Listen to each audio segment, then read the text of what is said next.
Hey, salut les amis, j'espère que vous allez bien. Alors juste avant que la vidéo commence, oui, je me suis coupé, voilà, maintenant c'est bon, on parle plus de ça, on arrête. Ok, nickel. Donc aujourd'hui, nouvelle petite vidéo top 15 personnages, j'allais dire, des plus puissants personnages de One Piece actuellement. Alors je ne vais pas compter l'arc Wano Kuni d'une parce que je l'ai pas lu, de deux parce qu'il n'est pas terminé. Donc je ferai un top 15 des plus puissants personnages de One Piece à la fin de l'arc Wano Kuni également. Mais là, ça va être du début de One Piece à la fin de l'arc Whole Cake Island. Donc voilà, tout simplement. Alors j'ai déjà terminé l'arc Rêverie, je suis même à deux trois chapitres du début de l'arc Wano Kuni. Je crois que je suis au chapitre 910, donc j'ai commencé l'arc Wano Kuni, ou 911. Donc j'ai commencé l'arc Wano Kuni depuis trois quatre chapitres à peu près. Voilà. Mais les personnages qu'on a vus dans l'arc Wano Kuni ou les nouveaux. Enfin, pour l'instant, c'était le top, c'est du début à l'arc Whole Cake Island. Pas plus, pas moins, vraiment. Voilà. Let's go, c'est parti. En 15e place, j'ai mis le meilleur épéiste au monde, Mihawk. J'ai mis Mihawk en 15e place parce que, alors bon, attention, il est juste surpuissant. C'est le plus grand épéiste au monde, c'est l'épéiste le plus puissant au monde. Donc, évidemment qu'il est juste ultra fort, hein, on le sait. Mais on n'a pas assez vu, on n'a pas vu l'entièreté de la puissance de Mihawk. Et moi, j'ai envie de voir l'entièreté de la puissance vraiment. Qu'est-ce que Mihawk peut nous proposer? J'ai envie de voir un vrai combat de Mihawk, un v 1. Alors, on l'a vu se battre contre Vista, on l'a vu se battre à Marineford, on l'a vu détruire Zoro dans l'arc au tout début, là, dans l'arc Barati. Certes, on a vu Mihawk dégommer plein de personnages, Vista, Zoro, etc. Mais on l'a pas vu assez se battre, on n'a pas vu assez de la puissance de Mihawk. C'est vrai que quand on le voit se battre, c'est incroyable, mais je peux pas le mettre plus haut parce que j'en ai pas assez pour le mettre plus haut en fait. C'est pas un personnage, quand je l'ai vu se battre, j'ai fait oh mon dieu, comme Magellan par exemple. Non, on n'en a pas vu assez. Alors, évidemment, encore une fois, je le répète, il est juste surpuissant, mais j'en ai pas vu assez pour le mettre plus haut. Est-il aussi puissant qu'un second Junko? Je sais pas. Donc, je préfère le mettre 15e pour l'instant. Tout peut encore évoluer quand on le verra combattre à nouveau. En 14e, j'ai mis Katakuri. J'ai mis Katakuri en 14e parce que c'est l'ennemi principal de Luffy dans l'arc Whole Cake Island. Le type, bon voilà, il prend Luffy en 1v1 très facilement. Euh, il prend Luffy en 1v1 très, très facilement. Il est obligé de se blesser parce que Luffy s'est fait blesser à cause d'une intervention, donc il se blesse lui-même. Enfin, il est très, très. Il aime se battre en 1v1 et que personne n'intervienne, mais voilà, il vient, c'est quand même le second Big Mom, c'est le second Big Mom, c'est-à-dire qu'après Big Mom, c'est lui le plus puissant, c'est lui qui dirige l'équipage, c'est comme Luffy et Zoro, hein, voilà. Donc c'est quand même le second Big Mom, le type, voilà, respect. Et il vient, il prend en 1v1 le futur roi des pirates et ils font jeu égal quasiment, même si Katakuri techniquement a perdu face à Luffy. Mais waouh, waouh, le combat était magnifique. Quand tu vois Katakuri se battre, je suis désolé, je peux pas me dire que Mihawk gagne. Voilà, dans un duel Mihawk-Katakuri, je peux pas me dire que Katakuri va perdre. Quand tu vois à quel point Katakuri s'est battu contre Luffy, tu vois qu'il peut voir dans le futur, limite. Enfin, il voit un petit peu dans le futur. Il a un feu du démon incroyable. Enfin, le mec a un kill d'observation surdéveloppé et un fruit du démon surdéveloppé. À partir de ce moment-là, il est juste incroyable. Il est juste incroyable. Et pour moi, je peux pas le mettre en dessous de Mihawk. J'aurais pu mettre Mihawk 14e et Katakuri 15e. Mais je préfère mettre Katakuri devant Mihawk pour l'instant en tout cas, hein. J'ai hâte de voir Mihawk devenir encore plus fort. 13e place, le futur roi des pirates, Luffy. Je crois que dans le dernier top, Luffy, je l'avais mis 11e. Là, je le mets 13e parce que je peux pas le mettre plus haut. Là, je le dis clairement, je peux pas le mettre plus haut. C'est clair et net. Luffy, je l'ai mis 13e parce que mon pote, le type, il maîtrise jusqu'au Gear Force. Gear 4, pardon. Donc, le type, voilà. Il a plein de modes dans le Gear 4. Il a le Tankman, Snake Man. Bon, le mec a battu Katakuri qui était 14e. Donc, je le mets 13e, hein. Évidemment, je peux pas le mettre en dessous. Il a battu Katakuri, je peux pas le mettre en dessous du 14e. Alors, si un mec bat le 14e, je peux pas le mettre en dessous du 14e, ça n'a aucun sens. Mais, euh, mais donc, je le mets 13e parce que le combat était ultra équilibré, le combat était grave équilibré. Luffy a gagné de ça. Voilà, il a gagné de ça. Donc, je peux pas le mettre plus haut. Sinon, ça serait des bêtises, ça serait du n'importe quoi. Luffy 13e, je pense que c'est très bien. Il va continuer d'évoluer, bien sûr. Là, il est presque au niveau d'amiral, Luffy, hein. On se dit ça comme ça, mais Luffy, il est niveau amiral actuellement, voire plus. Donc, bon, amiral faible, il est du niveau amiral faible, mais il est du niveau amiral, et c'est tout à fait respectable. En plus de ça, Luffy, c'est le héros de l'histoire, enfin bref, il maîtrise les trois formes du haki, il a, euh, il a un fruit du démon ultra surdéveloppé, enfin surdéveloppé, surexploité, pardon, par l'auteur, donc voilà, franchement, Luffy 13ème, c'est très bien. 12ème, les amis, 12ème, j'ai mis Sabo et Fujitora. Alors moi, si je devais faire à peu près le niveau des amiraux en globalité, en majorité, je l'aurais mis dixième. Voilà, si je devais mettre tous les amiraux à une seule place, ça serait dixième. J'ai mis Sabo et Fujitora. Fujitora, c'est un amiral certes puissant, mais qu'on n'a pas vu assez se battre. Voilà, on sait qu'il peut faire tomber des météorites, on sait que c'est un sabreur incroyable. C'est d'ailleurs pour ça qu'il est devant Luffy, sans aucune hésitation, vraiment. Fujitora était forcément devant Luffy. Je pouvais pas le mettre derrière Luffy, c'était impossible. Et Sabo, c'est quand même le second de l'homme le plus recherché du monde. Et à partir de ce moment-là, c'est incroyable. C'est le second de l'homme le plus recherché du monde. Basta. Le mec a clairement le niveau d'un amiral, comme Luffy, mais d'un amiral un peu plus élevé. Pour moi, il a le niveau de Fujitora. Luffy en 1v1 se fait éclater par Fujitora. Pour moi, Luffy a le niveau d'un amiral faible. Vraiment, il a même pas le niveau de Fujitora. Je sais même pas s'il a le niveau d'un amiral faible. Mais en tout cas, Sabo a le niveau d'un amiral faible, large. Luffy, il a le niveau d'un second Junko faible. Donc voilà. En sachant qu'un amiral à peu près a le niveau d'un second Junko fort, tu vois. Enfin, un amiral moyen a le niveau d'un second Junko puissant. Donc Luffy, ouais, bon. Fujitora et Sabo, on les a vus se battre tous les deux. Voilà, ça a fait égalité, c'est pour ça que je les mets à la même place. Je voulais mettre Fujitora au-dessus, mais je me suis dit, ouais, pourquoi en fait, pourquoi? Et finalement, du coup, je les mets à la même place parce qu'on a vu en combat, ça a fait égalité.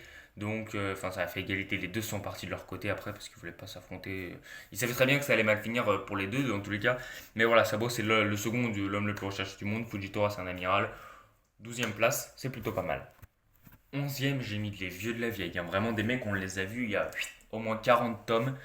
J'ai mis Magellan et Shiryu 11e. Oui, je sais, il y en a plein qui vont dire quoi, Magellan et Shiryu, tu les mets encore 11e. Mais les gars, même peut-être à la fin de Wano Kuni, peut-être qu'ils seront encore dans le top. Je ne déconne pas, peut-être qu'à la fin de l'arc Wano Kuni, ils seront encore dans le top, tranquille. Ouais, bah, je vais venir comme ça dans la vidéo, place 13. Bon, bah, Magellan et Shiryu, voilà, tu vois. Vraiment. Parce que Magellan est tellement puissant. Magellan, quand je l'ai vu se battre, pour la première fois contre un Luffy, certes beaucoup plus faible qu'actuellement, bien sûr. Mais quand j'ai vu Magellan se battre contre Luffy, la première fois, mais putain, mais le mec est juste invincible. Il prend Teach en 1v1, même avec tout son équipage, il le dégomme en une attaque. Magellan, c'est le personnage que j'ai trouvé le plus impressionnant à voir combattre avec Akainu. Avec Akainu, Magellan et Barbe Blanche, c'est le personnage que j'ai trouvé les plus impressionnants à voir se battre. C'était tellement. Et Teach aussi. C'est les quatre personnages que j'ai trouvé les plus impressionnants. C'était tellement ouf de les voir se battre comme ça. Waouh! Et quand on sait que Shiryu est de même puissance, je suis obligé de le mettre avec Magellan à la 11e. Voilà, je sais qu'il y en a plein qui m'ont dit, même après quand je parlais de One Piece et tout, ils m'ont dit mais non, mais Shiryu il est pas aussi fort que Magellan, c'est pas vrai. Oda il l'a balancé au pif comme ça. En vrai, je prends moi ce qu'on me dit, donc pour moi Shiryu égale Magellan étant donné qu'on n'a pas vu les capacités de Shiryu. Donc les deux je les mets à la 11e, je pense que c'est plutôt pas mal. Voilà.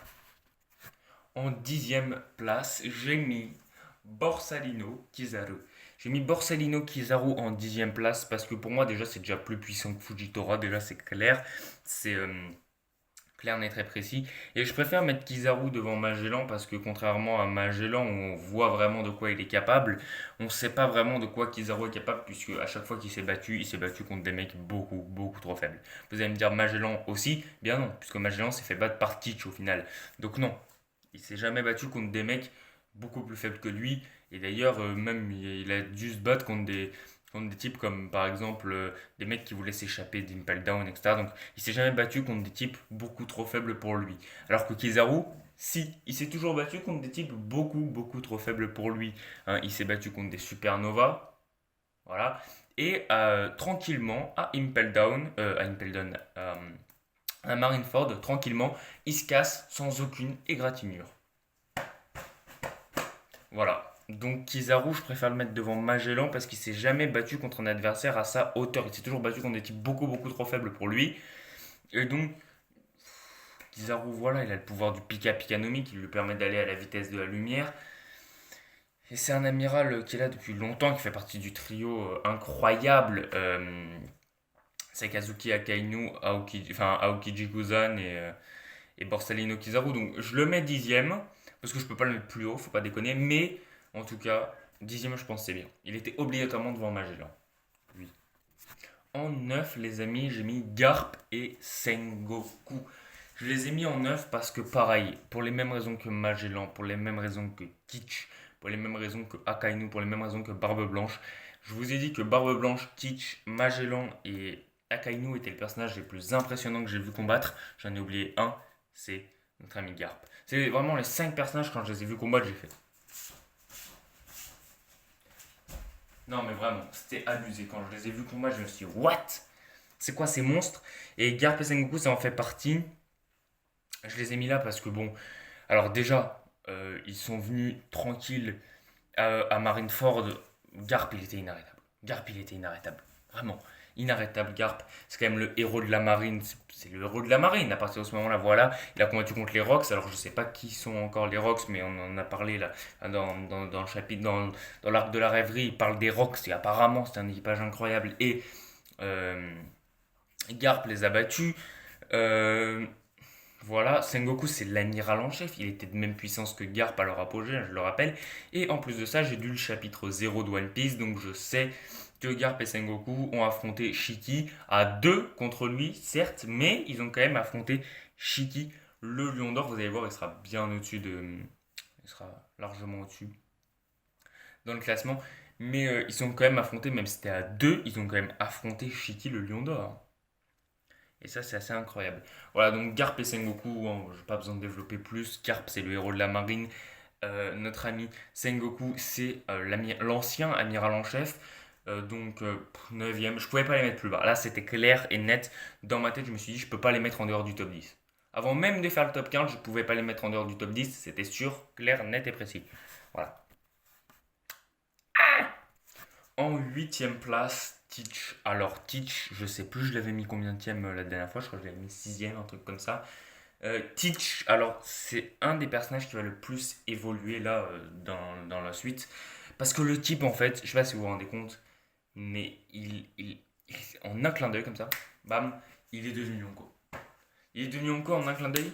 Et en plus, on sait qu'il a vaincu la flotte de Marco, hein, Marco du Phénix, on le sait dans l'arc Wano Kuni. J'ai dit que j'avais pas parlé de l'arc Wano Kuni, mais je vous l'ai clair, avec ce qu'on apprend de lui dans l'arc Wano Kuni, qu'il a battu Marco et tout ça, je pense que je le mets septième. Je le mets devant le septième là. Tu vois, parce que c'est incroyable, il a battu Marco, donc avec ce qu'on apprend de lui dans Wano Kuni, comme quoi il a battu Marco, tout ça, je le mets septième. Mais là, pour l'instant, on ne l'a pas encore appris dans l'Arc Cake Island, donc je le mets seulement huitième dans un top du début à l'Arc Cake Island. Parce que Teach, voilà, en un clin d'œil, il est devenu Yonko, comme ça, il a deux fruits du démon. Deux fruits du démon. Voilà, j'ai pas besoin d'expérimenter, de parler plus que ça sur Teach. Le type, c'est un des hommes les plus puissants du monde actuel, un des pirates les plus puissants du monde actuel. C'est un mec que la marine craint à mort. Tout le monde craint Teach. Quand t'entends Teach, t'es obligé de fuir, c'est abusé. Le type est juste trop trop fort et voilà, il veut devenir l'homme le plus puissant du monde et il peut y arriver. Teach est juste tellement puissant, j'ai l'impression que c'est l'alter ego de Luffy en termes d'évolution. Teach il a évolué comme ça, bim, hop, en un claquement de doigts, il est devenu surpuissant et encore plus que Luffy. C'est-à-dire que le mec en deux ans, il est devenu Yonko comme ça. Boum. Luffy en 2 ans, il a atteint quoi? Il a atteint le niveau d'un second Yonko. Teach en 2 ans, il a atteint le niveau d'un Yonko. Non, faut pas déconner, Teach a une marge de progression juste colossale. Et voilà, incroyable, incroyable. En septième, les amis, j'ai mis Aokiji et Akainu. Oui, je les mets là, je les mets si haut, Aokiji et Akainu. Pourquoi? On va pouvoir en parler. Alors, Aokiji, déjà, je le mets si haut. Bon, Aokiji et Akainu, en fait, sont de même puissance. Déjà, très clairement. Akainu est un petit peu plus puissant que Aokiji, c'est clair. Mais ils sont environ de même puissance, même si Aokiji est un peu moins fort qu'Akainu. Bref, ils sont à peu près de même force. Donc, je les mets tous les deux et je les ai mis à la septième place. Pourquoi? Parce que c'est En fait, c'est le plus puissant des amiraux qui existait déjà. Voilà, on va pas se mentir. Et quand tu vois à quel point Akainu est incroyable, quand tu vois Marineford ce qu'il fait, il s'enchaîne Barbe Blanche, il se prend Shanks, il se prend Marco entre deux, il se prend Jinbei, il se prend Ace, il se prend n'importe qui à n'importe quel moment. Et quand tu sais que Aokiji a fait jeu égal avec ce type, voilà, t'es obligé de les mettre septième. Genre le gars il s'est pris Akainu, il s'est pris n'importe qui à Marineford. Quand tu vois Aokiji qui est capable de geler Doflamingo, hop là en claquant des doigts, hop Doflamingo t'es gelé. Voilà, vous allez me dire, oui, mais Doflamingo, il s'est libéré. D'accord, mais Aokiji, s'il avait vraiment voulu en terminer avec Doflamingo très très vite, il aurait, hop, gelé Doflamingo et détruit Doflamingo. Tout simplement, comme ça il serait mort. Donc voilà. Non, franchement, Aokiji et Akainu sont à peu près de même puissance et ils méritent largement la septième place. Il y en a plein qui vont dire, quoi, pourquoi ils sont aussi hauts? Ils méritent la septième place large. En 6 les amis, j'ai mis Big Mom, Mama. En 6 j'ai mis Big Mom et la grosse daronne, comme dirait Ryo Sensei. Alors, en 6 j'ai mis Big Mom parce que, bon, quand tu vois Big Mom se battre dans l'arc Whole Cake Island, pardon, pardon, mais t'as envie de tomber par terre quand tu vois Big Mom se battre dans Whole Cake Island, t'as envie de chialer. Est-ce que la puissance de Big Mom est sondable? Elle est insondable, on est bien d'accord. Big Mom est juste trop forte. Déjà, Big Mom en forme de base, quand tu vois Big Mom en forme de base se battre, tu te bats en courant. Elle est trop forte, elle est beaucoup trop puissante. Mais en plus de ça, Big Mom a la capacité de mettre Prométhée sur ses cheveux et d'être encore plus puissante. Elle est juste trop forte. Big Mom, bon, c'est un Yonko déjà, mais elle n'a pas de limite. Big Mom n'a pas de limite. Elle est trop trop puissante. Est-ce que Big Mom a des limites? Je vous le demande. Big Mom n'a pas de limite en termes de puissance. Elle, elle détruit n'importe quoi, n'importe qui, à n'importe quel moment. Voilà, Big Mom n'a pas de limite en termes de puissance quand tu la vois se battre. Oh, elle est capable de changer la météo à sa volonté et en plus de ça, de te prendre une partie de ton espérance de vie. What? Big Mom est trop puissante et j'ai hâte de la revoir. Ce combat, c'est un des personnages qui m'a le plus impressionné. Après les 5 que je vous ai cités avant, Big Mom, c'est le personnage qui m'a le plus impressionné en termes de combat. Et je la mets sixième, mais j'aurais pu la mettre cinquième. Très clairement, j'aurais pu la mettre cinquième. Et en cinquième, j'ai mis Shiki. Shiki le lion d'or en cinquième.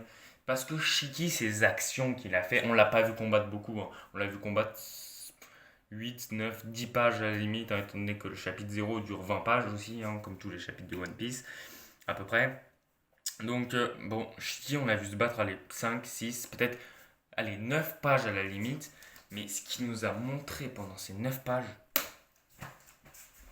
oh là là. Alors, on voit, mais je sais même pas si on l'a vu combattre 9 pages, hein, mais on n'a même pas vu de réel combat avec Shiki, mais quand tu sais qu'il a une alliance, enfin quand tu sais que c'était le rival de Goldie Roger, quand tu sais que c'est le premier homme et le seul homme avec Luffy à s'être échappé d'Impel Down, quand tu sais qu'il a battu Garp et Sengoku les deux contre lui, je suis désolé, mais t'es obligé de t'agenouiller devant Shiki. Est-ce que Big Mom aurait pu se prendre Garp et Sengoku à leur apogée les deux contre elle? C'est une question que je vous pose réellement. Je ne sais pas. Par contre, Shiki l'a fait, il a perdu, mais il l'a fait.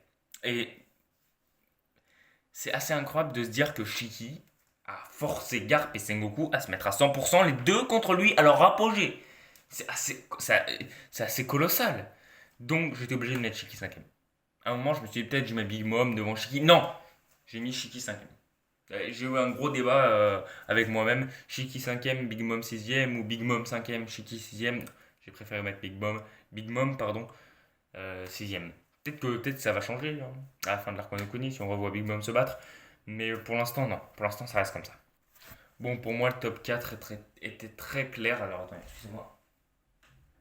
Voilà, pour moi, le top 4 était très clair dans ma tête. Le top 4, c'était le plus simple à faire. Je l'ai fait dès le début, le top 4. Voilà, je vous le dis. Et en quatrième, j'ai mis Shanks le roux. En quatrième, j'ai mis Shanks le roux parce que Shanks, il a affronté en 1v1 Barbe Blanche, pardon. C'est un Yonko, il a affronté en 1v1 Barbe Blanche au calme, il a fondu le sel avec lui, il est rentré dans le bateau de Barbe Blanche tranquille, il a assommé tous les petits Barbe Blanche, là, tous les, tous les membres de l'équipage de Barbe Blanche avec le haki. Hop là, un regard, vous êtes tous dans les pommes. Il vient, il tape du Barbe Blanche malade, mais du Barbe Blanche quand même. Il arrête la guerre de Marineford au calme. Là, bon, je dis que je n'allais pas en parler, mais dans l'arc de la rêverie, il vient, il va au Gorosei au calme. Enfin bref, Shanks, il fait tout et n'importe quoi au calme. Et il mérite largement la quatrième place. Alors, même si le top 4 était assez lucide dans la tête, je me suis dit, ouais, je vais mettre lui en 1, en 2, en 3, en 4. J'ai quand même hésité entre le 3 et le 4. Est-ce que je mets. Vous allez voir pourquoi. Tout simplement. En 3, les gars, j'ai mis Riley, le second de Goldie Roger. J'ai mis Riley parce que à un moment donné, c'est le second de Goldie Roger. C'est un mec qui est censé être du niveau Yonko large. Il vient, il se tape n'importe qui en adversaire. Normalement, Riley, c'est le type, il fait ah, je suis dit, t'inquiète, Goldie Roger, bouge pas, je peux le prendre en 1v1 et je peux le battre. Très clairement, Riley, c'est le genre de mec. Hein? Comment? T'as dit quoi? Shanks? Ouais, t'inquiète, bouge pas, je le prends en 1v1, je le bats. Vous voyez? Donc, Riley, je l'ai mis troisième parce qu'il est censé pouvoir affronter n'importe qui, n'importe quand, enfin n'importe quel adversaire en fait. Riley, il est censé pouvoir dire à Goldie Roger, bouge pas, je prends ce mec en 1v1, toi t'as pas besoin de te déplacer, t'inquiète. Tu vois, Riley c'est le genre de type, donc je le mets troisième, je le mets devant Shanks, même si j'ai hésité. C'est dans le top 4, c'est là où j'ai le plus hésité. Voilà. En deux, j'ai mis Barbe Blanche. Voilà, vous vous en doutez. Est-ce que j'ai vraiment besoin de déblatérer sur pourquoi j'ai mis Barbe Blanche en un et puis je vais vous dire en 2 pardon, et puis je vais vous dire le un directement. On va prendre les deux en même temps. Le un c'est Goldie Roger, le 2 c'est Barbe Blanche. Bon, est-ce que j'ai vraiment besoin d'expliquer pourquoi? Goldie Roger c'est le roi des pirates. Voilà, c'est le roi des pirates, c'est le pirate qui a conquéri tous les océans, c'est le plus puissant des pirates, c'est logique. Et Barbe Blanche, bah voilà, c'est l'homme le plus fort du monde après le décès de Goldie Roger. C'est le type qui, à Marineford, a résisté à n'importe qui, n'importe quand, à n'importe quel moment. Il se prend des balles dans le torse. Bah d'accord, il se prend 150 balles, c'est normal qu'il décède. En plus, il était malade, il était même pas à la peau. Il était vieux et malade. Et il se prend 150 balles dans le bide. N'importe qui serait mort, j'ai envie de vous dire. Voilà, donc en tout cas, c'était mon petit top 15 des plus puissants personnages de One Piece. J'espère que vous aura plu, enfin, du début à l'arc Whole Cake. Quand l'arc Wano Kuni sera terminé, je vous ferai un petit top. Nous, on se retrouve très très vite pour de nouvelles vidéos, pour de nouvelles vidéos. Voilà, une vidéo, enfin 3 ou 4 vidéos par semaine, comme d'habitude. Et on se retrouve très vite. Bye! Allez, salut!